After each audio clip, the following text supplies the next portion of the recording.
What if a deal that was supposed to finally close a painful chapter ended up reopening wounds no one ever expected?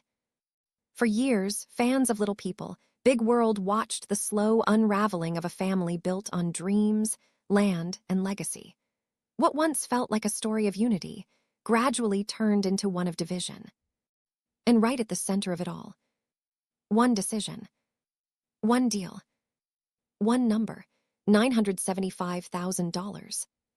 It seemed simple at the time. Matt Roloff buying out Amy Roloff's share of the farm. A clean break, a fresh start, a way to finally move forward. But now, that deal is being looked at very differently. Questions are starting to surface. Doubts are getting louder. And some fans are even asking a shocking question. Did this deal actually backfire in a big way? And more importantly, did it put Matt in a position no one saw coming? Today, we're diving deep into what really happened behind the scenes of that $975,000 agreement, why it's now being called a turning point in the family's story, and how the consequences may have stretched far beyond what anyone expected. Because this isn't just about money. It's about trust. It's about legacy. And it's about the kind of decisions that don't just change business. They change families forever. When the divorce between Amy Roloff and Matt Roloff became final, it didn't just mark the end of a marriage. It reshaped the entire foundation of what fans had come to know through Little People, Big World. For years, the farm had stood as more than just a backdrop. It was the heart of the family's story, a place where children were raised, traditions were built, and a shared vision once thrived. And that's what made the next step so significant. Amy's decision to sell her share of the property wasn't just about logistics. It was deeply emotional.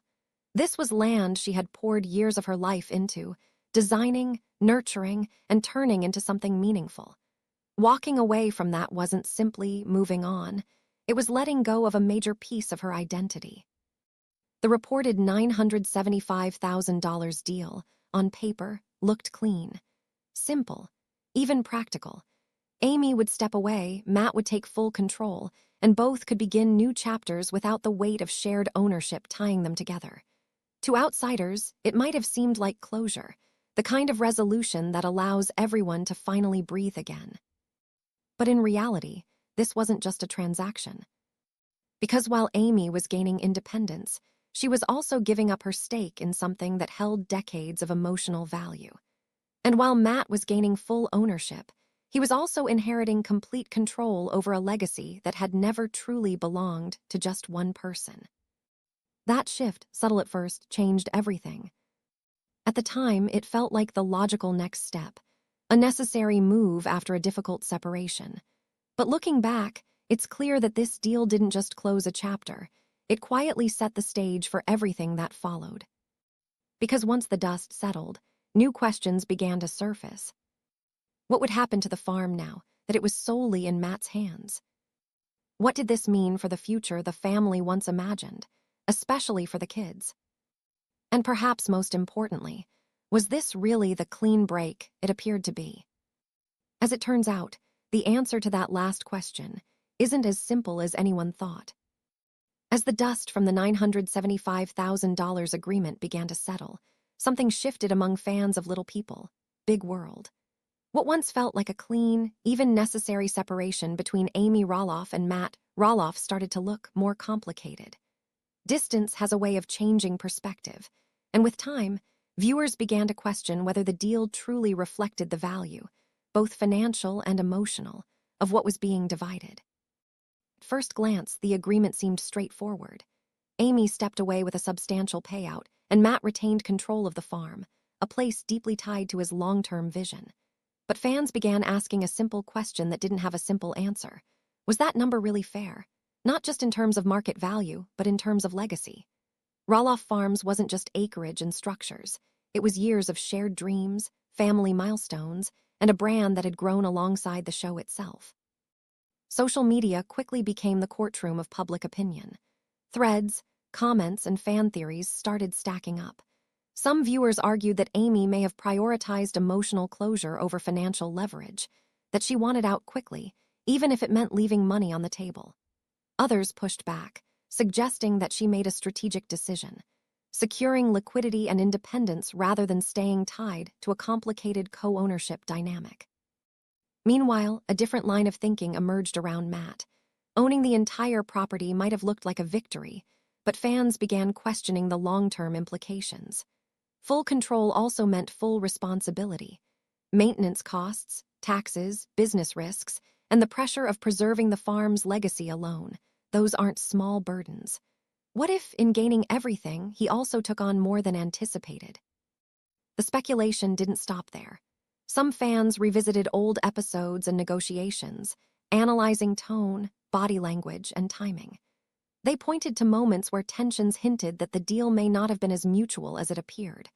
Others wondered whether unseen factors, family expectations, future plans for the children, or even production dynamics played a role behind the scenes. And that's where the narrative took a deeper turn. Because the real question wasn't just about money anymore. It became about consequences. Did this deal quietly widen the cracks within the family? Did it influence later conflicts, especially when the next generation showed interest in the farm? And perhaps most importantly, did what seemed like closure actually set the stage for even bigger disagreements down the line? Sometimes, decisions made to simplify life end up reshaping it in ways no one fully predicts. And for many fans watching closely, this deal no longer looked like an ending. It looked like the beginning of something unresolved. Owning the farm outright may have closed one chapter, but it opened several new ones that were far more complicated than anyone expected. What once operated as a shared space, both emotionally and practically, now rested on one set of shoulders. And with that came pressure, not just financial, but deeply personal. The cost of maintaining the property, keeping it functional, and preserving its legacy didn't disappear after the deal. If anything, it intensified. There's also the reality that running something as large and historically meaningful as the farm isn't just about ownership, it's about vision.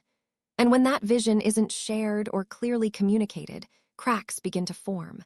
What was the long-term plan? Was it meant to stay within the family, be developed, or eventually sold? Those questions didn't just linger, they became central to growing frustrations. At the same time, expectations from within the family started to collide with reality. For years, there had been an unspoken belief that the farm would be passed down, especially to the next generation who had grown up there and felt a deep connection to it. But when those expectations weren't met, when opportunities didn't materialize the way some had hoped, it created a sense of disappointment that was hard to ignore. That disappointment gradually turned into tension. Conversations that may have once been hopeful became strained. Decisions started to feel less collaborative and more isolating. And instead of the farm being a place that brought everyone together, it began to represent something else entirely, a source of division. Managing the farm alone also meant carrying the emotional weight of those fractured relationships. Every decision, every plan for the future, now existed under a microscope, not just from the public, but from within the family itself. And when communication breaks down, even the smallest choices can feel like major turning points. In the end, what went wrong wasn't just about the deal itself, it was about everything that followed. The expectations that weren't aligned, the pressure that grew behind the scenes, and the relationships that struggled to adapt to a new reality. What once looked like a clean and logical resolution slowly revealed itself to be far more complicated and far more costly in ways no one initially anticipated. Now, let's address the most dramatic part of this entire conversation, the rumors suggesting serious legal trouble involving Matt Roloff. To be clear, there is no verified evidence confirming that any arrest has taken place in connection to this situation. No official reports, no confirmed statements, and no credible sources have backed up those claims. So naturally, the question becomes, where did this idea even come from? In situations like this, it often starts small. A vague headline, a clipped quote, or even a misinterpreted social media post can plant the seed. From there, speculation takes over. One person adds their interpretation, Another shares it as if it's fact, and before long, the story begins to evolve into something far removed from reality. What began as curiosity can quickly turn into a full-blown narrative. And when you're dealing with a family that has been in the public eye for years, especially through a show like Little People, Big World, there's already a heightened level of emotional investment from viewers. People feel like they know the individuals involved. So when something controversial happens, like the farm deal or family disagreements, it doesn't just stay a private matter. It becomes a topic of widespread discussion, debate, and unfortunately, speculation. Another factor is the way algorithms reward engagement.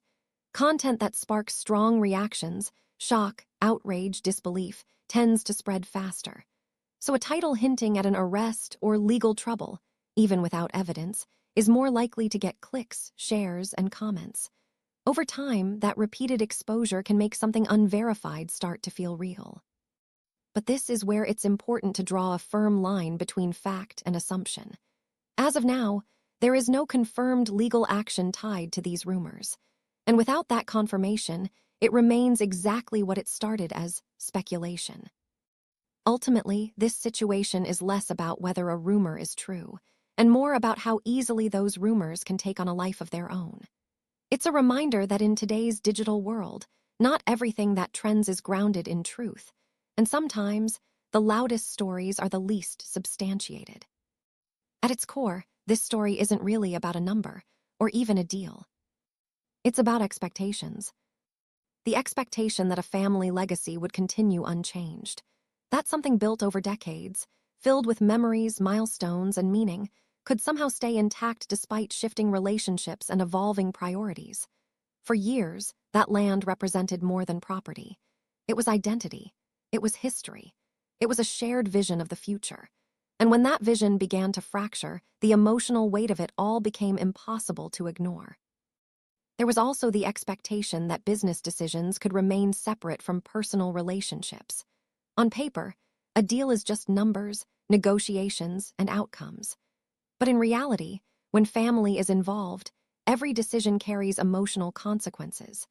What might seem logical from a financial perspective can feel deeply personal to someone on the other side. And once those lines blur, it becomes harder to tell where business ends and feelings begin. Then there's the expectation of closure, the belief that once a deal is finalized, the tension disappears, that everything settles, that people move on. But closure doesn't always arrive the way people hope it will. Sometimes, instead of peace, it leaves behind unanswered questions, lingering resentment, or a quiet sense of loss that doesn't fade as quickly as expected. And that's where the real impact of this situation lives, not in headlines or speculation, but in the relationships that were tested along the way. Because long after contracts are signed and decisions are made, the emotional ripple effects remain. Conversations change, dynamics shift, and in some cases, distance, both physical and emotional, becomes the new normal. What makes this story resonate with so many people is how relatable it is. Not everyone owns a farm or faces a deal like this, but many understand what it feels like when expectations don't match reality. When something you thought would bring resolution ends up creating more complexity instead. In the end, this isn't just about what was gained or lost financially. It's about what it cost emotionally. And sometimes, that's the part no one fully sees until it's too late. In the end, the $975,000 deal may have been meant to simplify things. But instead, it exposed just how complicated everything really was. What looked like a clean break turned into something much deeper. A moment that reshaped relationships, challenged expectations, and left questions that still don't have clear answers. Whether you see it as a smart financial move, a missed opportunity, or a turning point that changed everything, one thing is certain. The impact of that decision didn't end when the deal was signed. It's still unfolding, still being felt, and still being debated. Because at its core, this was never just about money.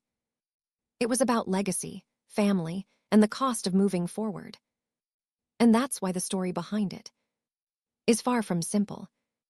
With that said, thanks for watching. And until next time,